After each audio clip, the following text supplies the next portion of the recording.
Yun o mga idol oh. Nagluto nga pala ako ng labong mga idol oh. Yan. Tapos lagay na natin tong ano mga idol oh.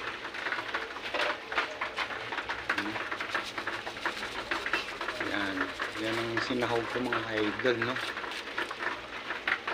Alright. Tapos itong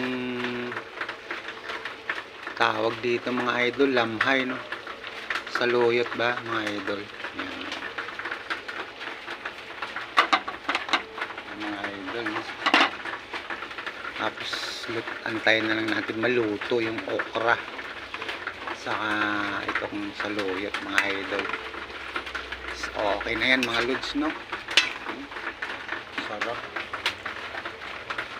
labong mga idol.